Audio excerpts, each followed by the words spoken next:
The teacher was very professional and capable in her teaching abilities. The teacher was calm, happy, and energetic throughout the lesson. Students were very responsive.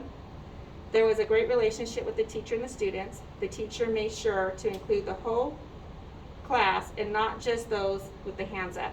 The teacher was motivated, willing to help those that were struggling, and was in constant movement and transitioning from one area of the lesson to the next. Thank you.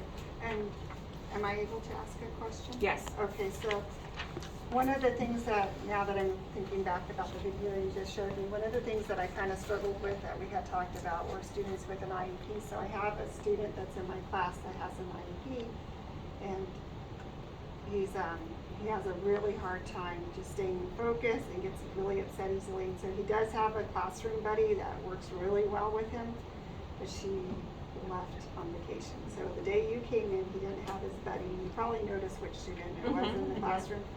So that in itself is kind of a challenge. So if there's any ideas or suggestions for me on something like that, because he really didn't want to do the work. It was very difficult for him to just be motivated to do the work. And when there's maybe not a buddy available who was willing to help at that time, do you have any thoughts? Or Do you have a backup buddy? I thought I heard you ask him to work with a partner. He could work with a partner. I think I did the person next to him, but I worry though, because sometimes he's too emotional, like if that will affect the other kids that are trying to work. So I don't know.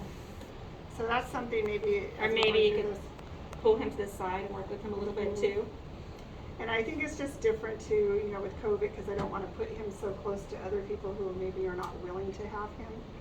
So it's just a little different kind of a setup. So I was worried about Yeah, I'd him. probably just have a backup buddy, or maybe try to help him if somebody's not here, kind of work with him for a few minutes, kind of show him and guide him, direct him where he's supposed to be, what he's supposed to be doing.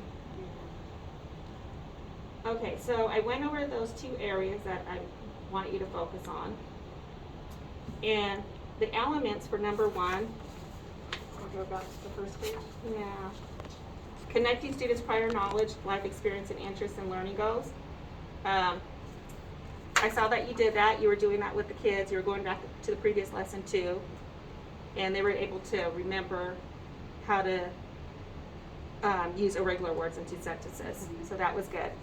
And I also had you work on another strategy, which was for standard 3.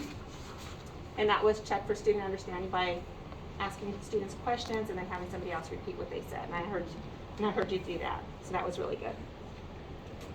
They were listening, weren't they? They were able to. They were listening. They were all participating. They all Yeah. responded with the right